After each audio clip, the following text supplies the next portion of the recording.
కమలం పార్టీ వర్గపోరుతో సతమతమవుతోంది. నిన్న జరిగిన ముఖ్య నేతల సమావేశం సాక్షిగా మరోసారి వర్గ విభేదాలు బయటపడ్డాయి. ఉమ్మడి రంగారెడ్డి జిల్లా అధ్యక్షుల తీరుపై ముఖ్య నేతల సమావేశంలోనే నాయకత్వాన్ని దుమ్ము దులిపారు కొండా విశ్వేశ్వరరెడ్డి. కూర్చొని మాట్లాడుకునే పరిస్థితులు పార్టీలో లేవు.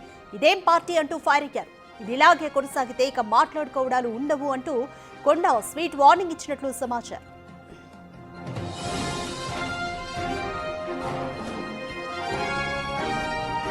మరోవైపు కాటిపల్లి వెంకటరమణారెడ్డి కూడా కమల నాయకత్వంపై ఫైర్ అయ్యారు. మీటింగ్లలో నీతులు మాట్లాడతారు, గ్రౌండ్ లెవెల్లో పుల్లలు పెట్టే రాజకీయాలు చేస్తారా అంటూ నాయకత్వంపై కాటిపల్లి వెంకటరమణారెడ్డి మండిపడ్డారు. పార్టీ ఆఫీసుల్లో సమావేశాలు పెట్టి ముగించడాలే తప్ప గ్రౌండ్ లెవెల్లో దిగరా అంటూ నిలదీశారు.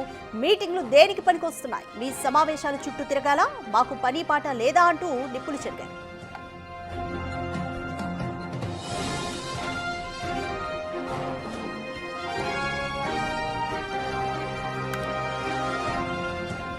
ఇక కొత్త రాష్ట్ర అధ్యక్షుడితో పాటు జిల్లాల అధ్యక్షులు కమిటీల తీరుపై కమలం నేతలు గురుగా ఉన్నారని సమాచారం. ఎంపీ ఎమ్మెల్యేలు రాష్ట్ర నాయకత్వం మధ్య సమన్వయ లోపం బయటపడింది. స్థానిక ఎన్నికల నేపథ్యంలో బీజేపీలో నేతల అంతర్గత పంచాయతీలు బయటపడుతుండడం హాట్ టాపిక్ గా మారింది.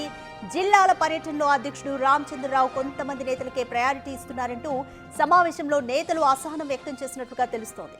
ఈ క్రమంలో స్థానిక ఎన్నికలు జూబ్లీహిల్స్ ఉప ఎన్నికకు కమలం పార్టీ సన్నద్ధం కావడమేమో గానీ నేతల మధ్య విభేదాలు మాత్రం సంచలనంగా మారాయి.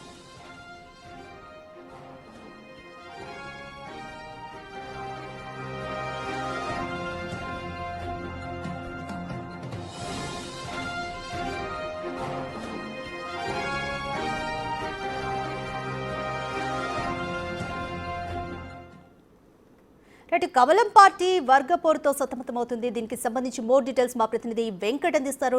వెంకట్, అసలు బీజేపీలో ఏం జరుగుతుంది?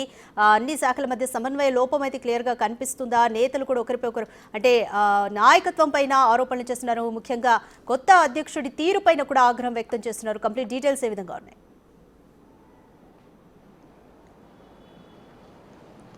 గతం నుంచి కూడా రాష్ట్ర బీజేపీలో అంతర్గత విభేదాలు కావచ్చు, అసంతృప్తులు, అసమానతలు ఇవన్నీ కూడా బయటికి వస్తున్నటువంటి సిచ్యువేషన్స్ ఉన్నాయి. గత పార్లమెంట్ ఎన్నికలు, అసెంబ్లీ ఎన్నికల నుంచి కూడా ఈ వ్యవహారం అంతా కూడా కొనసాగుతోంది. ఇక తాజాగా స్థానిక సంస్థల ఎన్నికలు కూడా వచ్చాయి.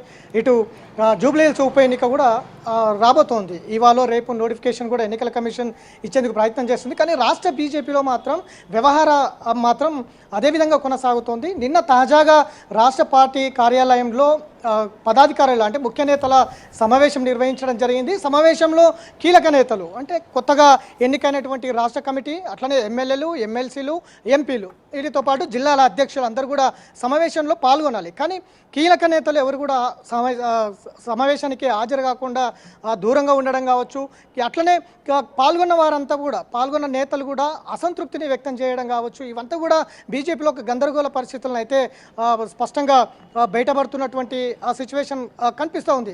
ముఖ్యంగా నేతలందరూ కూడా తీవ్రమైనటువంటి అసంతృప్తిలో, అసహనాన్ని వ్యక్తం చేస్తున్నటువంటి పరిస్థితులు బీజేపీలో కనిపిస్తూ ఉన్నాయి. ప్రధానంగా రాష్ట్ర పార్టీలో సంస్థాగతంగా సవాళ్ళను ఎదుర్కోండి, తర్వాత బయట పొలిటికల్గా ఎదురయ్యే సవాళ్ళను ఎదుర్కొందాం, ముందు రాష్ట్ర సంస్థాగతంగా ఉన్నటువంటి సవాళ్ళను ఎదుర్కోవాలనేది కూడా ముందు నుంచి కూడా రాష్ట్ర నేతలు చెప్తా ఉన్నారు. ఇక్కడ కొత్త పాత నేతల సమన్వయ లోపం చాలా స్పష్టంగా కనిపిస్తూ ఉంది. పార్టీ ఏ సమావేశాలు ఏర్పాటు చేసినా కావచ్చు, పార్టీ కార్యక్రమాలకు పిలుపునిచ్చినా కావచ్చు, ఎవరు కూడా పూర్తి స్థాయిలో హాజరు కాకపోవడం, పార్టీ కార్యక్రమాలకు దూరంగా ఉండడం, నేతల మధ్య పూర్తిగా సమన్వయం లోపం స్పష్టంగా కొట్టొచ్చినట్టుగా అనిపిస్తుంది అనేది కూడా రాజకీయ వర్గాల్లో కావచ్చు, పార్టీ క్యాడర్లో కూడా చర్చ జరుగుతున్నటువంటి పరిస్థితి ఉంది. ముఖ్యంగా నిన్న జరిగినటువంటి కొండ విశ్వేశ్వరరెడ్డి కావచ్చు, కాటిపల్లి వెంకటరమణారెడ్డి కావచ్చు, మరికొంతమంది జిల్లాలకు సంబంధించిన నేతలు కావచ్చు, చాలా స్పష్టంగా చెప్తున్నటువంటి నేపథ్యం, నేతల మధ్య సమన్వయం లోపం లేదు. పూర్తిగా జిల్లాల అధ్యక్షులు ఏమాత్రం కూడా కలిసి రావడం లేదు. అసలు ఇది ఏం పార్టీ? కనీసం కలిసి కూర్చొని మాట్లాడకపోవడం కూడా ఈ పార్టీలో లేదు. ఇదేం పార్టీ అంటూ కూడా అసంతృప్తి వ్యక్తం చేసినటువంటి పరిస్థితి కొండ విశ్వేశ్వరరెడ్డి. నిన్న ప్రధానంగా కొన్ని కీలక అంశాలు కూడా కొండ విశ్వేశ్వరరెడ్డి లేవనెత్తినటువంటి పరిస్థితి. ఇంతకుముందు ఫుట్బాల్ ఇచ్చి కూడా పార్టీని పైన అసంతృప్తి వ్యక్తం చేసినటువంటి పరిస్థితి. ఎక్కడ కూడా ఉమ్మడి రంగారెడ్డి జిల్లాలో, రంగారెడ్డి జిల్లా కావచ్చు, ఇటు వికారాబాద్ కావచ్చు, ఇట్లాంటి జిల్లాల అధ్యక్షులు ఎవరు కూడా, ఎంపీలకు కావచ్చు, లోకల్లో ఉన్నటువంటి నేతలకు ఎవరు కూడా సమన్వయంగా ముందుకు తీసుకువెళ్లడంలో విఫలమవుతున్నారు. ఎవరు కూడా కలిసి రావట్లేదు అనేది కొండ విశ్వేశ్వరరెడ్డి కాదు, కీలకంగా కాటిపల్లి వెంకటరమణారెడ్డి కావచ్చు, మిగతా ఎంపీలందరూ కూడా ఇదే తరహాలో పార్టీ పైన చెప్తున్నటువంటి పరిస్థితులు కనిపిస్తూ ఉన్నాయి. స్థానిక సంస్థల ఎన్నికలు ఉన్నాయి, ఒకవైపు జూబ్లీహిల్స్ ఎన్నికలు ఉన్నాయి.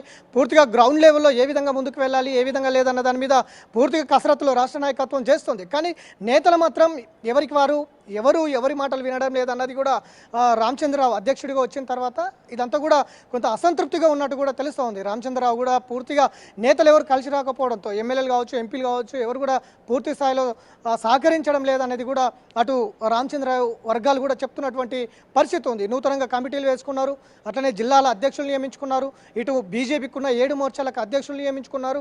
వచ్చే స్థానిక సంస్థల ఎన్నికల్లో మెజారిటీ స్థానాలు గెలుస్తాం, ప్రత్యామ్నాయం మేమే అని చెప్పుకుంటున్నారు. కానీ తీరా సంస్థాగతంగా వచ్చేసరికి మాత్రం నేతలు ఎవరికి వారు విమర్శలు చేసుకోవడం, అంతర్గత విభేదాలతో రచ్చకెక్కడం, ఇట్లాంటివి తరచూ బీజేపీలో కనిపిస్తున్నటువంటి పరిస్థితులు అయితే కనిపిస్తున్నాయి. ఇప్పటికే జూబ్లీహిల్స్ ఉప ఎన్నికకు సంబంధించి పూర్తిగా అభ్యర్థి ఎంపికలో కూడా నేతల మధ్య విభేదాలు వచ్చినట్టుగా కూడా చాలా స్పష్టంగా అర్థమవుతుంది. ఎవరిని అభ్యర్థిగా పెట్టాలి, గతంలో 3rd ప్లేస్లో జూబ్లీహిల్స్ ఉప ఎన్నికల్లో బీజేపీకి కేవలం 25,000 ఓట్లు వచ్చినటువంటి పరిస్థితులు. ఈసారి అందుకు భిన్నంగా జూబ్లీహిల్స్ ఎన్నికల్లో ఖచ్చితంగా బీజేపీని ఆదరిస్తారనేది బీజేపీ చెప్తా ఉంది. కాబట్టి ఇప్పుడు అభ్యర్థిని ఎవరు ఎంపిక చేస్తారనేది కూడా ఒకవైపు కొనసాగుతోంది. ఇక స్థానిక సంస్థల ఎన్నికలు కూడా సర్పంచులు కావచ్చు, ఎంపీటీసీలు కావచ్చు, జెడ్పీటీసీలు కావచ్చు, వీరందరితో పూర్తి స్థాయిలో మెజారిటీ స్థానాలు గెలుస్తామని చెప్తుంది. మొత్తం రాష్ట్రంలో 32 జిల్లా పరిషత్లకు దాదాపు డబుల్ డిజిట్ అంటే 15 జిల్లా పరిషత్తులు కైవసం చేసుకుంటామనేది అయితే బీజేపీ ప్రగాఢంగా చెప్తుంది. కానీ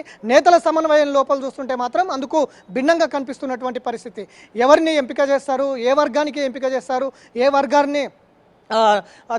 వర్గాన్ని మొత్తం కూడా సమన్వయం చేస్తారు అనేది ఇప్పుడు తెలియాల్సి ఉంది. ఇప్పటికే స్థానిక సంస్థల ఎన్నికల్లో కమిటీలో అవకాశం ఇవ్వలేదు, ఇటు జిల్లా కమిటీలో కూడా అవకాశం ఇవ్వలేదు. ఖచ్చితంగా కనీసం సర్పంచ్, ఎంపీటీసీ, జెడ్పీటీసీ ఎన్నికల్లో అయినా అవకాశం ఇవ్వండి అంటూ ఇప్పటికే కీలక నేతల వర్గాలన్నీ కూడా సిద్ధంగా ఉన్నాయి. కాబట్టి ఇప్పుడు స్థానిక సంస్థల ఎన్నికల్లో అభ్యర్థులు ఎంపిక చేయడం కావచ్చు, జూబ్లీహిల్స్ ఉప ఎన్నికల్లో అభ్యర్థిని ఎంపిక చేయడం కావచ్చు, ఒక గందరగోళ పరిస్థితులు బీజేపీలో అయితే నెలకొన్నటువంటి సిచ్యువేషన్ అయితే కనిపిస్తుంది.